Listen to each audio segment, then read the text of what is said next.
Though it isn't something he welcomes, the band has become the principal focus for today's new skinheads, who repeatedly cause trouble at Sham's gigs. And there are signs that even Jimmy Percy may be finding it all too much to handle. They want a leader. They picked me as leader. I never wanted to be a leader. No way. All I wanted to be was a spokesman. All I wanted to be was get up on stage and say exactly what I was thinking. But hasn't it got rather out of hand? Of course it has. I mean, look at me. You've only got to look at me for an example to see how out of hands it's got. Because I'm not me anymore.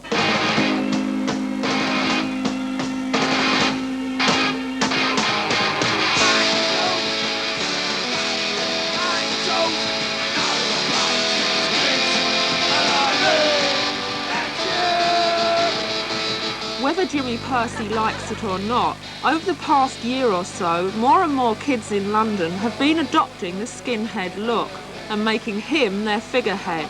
The Sham Army, as they've come to be known, have a growing reputation for violence both at Sham concerts and elsewhere. Skinhead fashion and behaviour are now being revived. But how does today's movement compare with the original skinhead era of the early 70s? Also had this thing where you had hippies, right? And hippies who had long hair, rejected society, right? Which was the same type of thing as what punk is today. Rejecting society with the bondage and the pins and everything. So skinheads came about because they said, we want to work in the factories and do this and do that, same as what you want to do, but we want to show you what anarchy's really about. It's gonna be a booster breakout!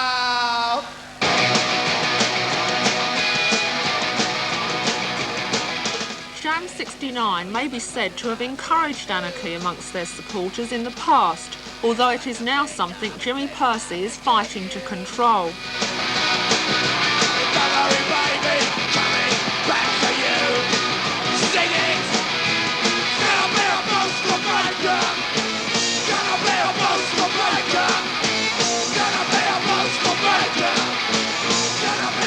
Sham 69 and the new skinheads came to the public's attention together. The band's success helped swell the ranks of the Skins, and their growing notoriety in turn sold more records for Sham. But success and the growth of the Sham Army have brought their own problems for Percy, who is anxious that the band should lose their present reputation.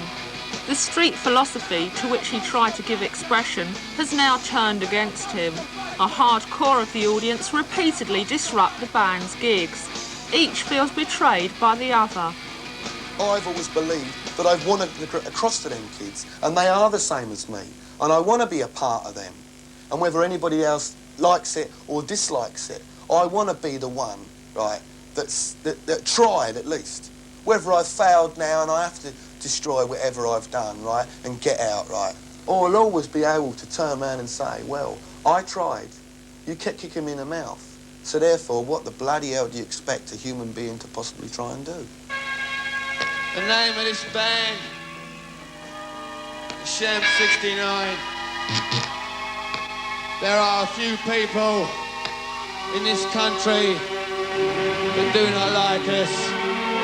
Well, because of them, tonight is our last gig.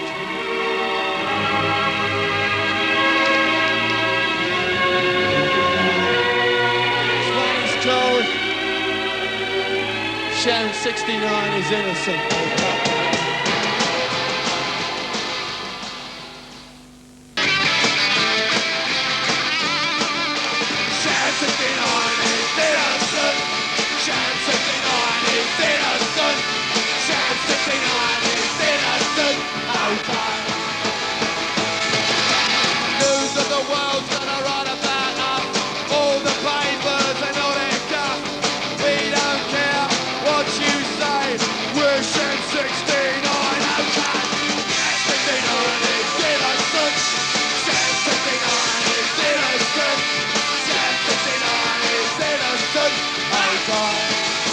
Found out in an interview that I used to be a skinhead, right? So they said, oh, you know, we found a band at last, you know, understand what I mean? So a couple of people got their hair cropped. Hence, like, loads of kids got their hair cropped because what happened was, it was the only way they could identify themselves, right, with being a Sham 69 fan, like, you know, you know, cropped hair, oh, he's a Sham 69 fan straight away.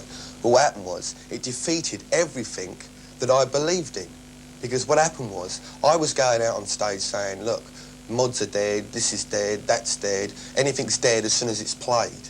Right? Because I believe, like, rock and roll died as soon as someone played it, because as soon as someone played it, someone copied it, it became commercial, so-and-so and so-and-so. And so, therefore, it's not a feeling anymore. So what happened was, I was going out, and there's all, you imagine, there's all these skinheads, and I'm having to say to these skinheads also, right, that you know, there's also the myth, like, you know, that goes around that, you know, 99% of people that follow Sham 69, like, you know, cropped hair, Dr. Martin boots, British Movement, National Front badges on, like, they go around kicking shit at everybody. Well, this is a fallacy, you know, and a lie, like, you know, because, and you've come to this small town like Sham, which on the map you can't even find, right, and you found, say, 20 to 30 kids that don't even know what the National Front means. And they follow Sham because they feel that they want to follow Sham because of the music they play and what we believe in.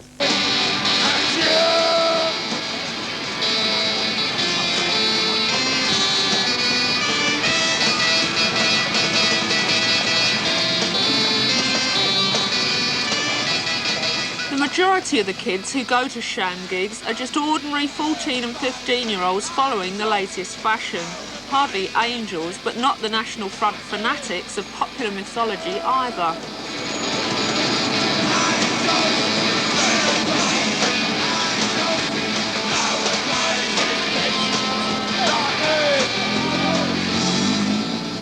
Jimmy Percy, the victim of an increasingly vicious adulation, knows why. Kids today miss out, right, on that form of rebellion, right, that was again. Why did the TEDs come about again last year, right?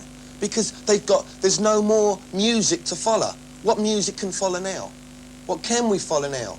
Saturday Night Fever, that was obvious that was only going to last for 5 minutes flat, right? Because everybody knows that you can't grab Saturday Night Fever. You can only live it out at the discotheque, right? Which is another type of thing of picking the birds up at the discos, which has been going on for yonks and yonks and yonks. But it was no form of rebellion, right? But a kid can walk down the street with cropped hair. A punk can walk down the street, right? And an old lady say, look at that idiot with purple hair or something like that. But if a woman doesn't look at a skinhead in the same light, she says, oh God, you know, is he going to smash somebody up or what's going on? And they're afraid. And also, that the kids know of this, that it's got this frightening element about it. If you watch If, Clockwork Orange, Oh Lucky Man, they're the three things that sum up what could happen, right? But they're also, there's got to be an epilogue and one after, right? To sum all them three up in one whole thing, because it bloody can happen, because that is exactly what I've been going on about, singing in them songs and going on and on and on about. Because I've said to you in this interview today, in 24 years, you've had all these little tribes come about, right? And it's changed in 10 years, in 5 years, in a year. It's getting quicker and quicker and quicker, and the kids cannot handle what is going on. They cannot. They keep classing us. Like, everybody around us keeps putting us in the football hooligan category, right? When I wrote a song called Kids United, right, they said it was a football chant song. I didn't write that because I researched into a commodity of writing a song for football hooligans or trying to be the next Slade, right? I wrote that song because I'm Jimmy Percy. I was in a band that wanted to get across to kids of today, right?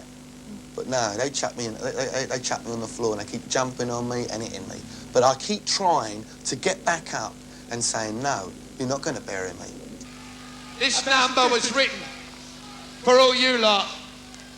This number we got classed as a football hooligan band. Well, let me tell you, we wrote this from there. So if you don't trust us, why should we trust you if the kids are united?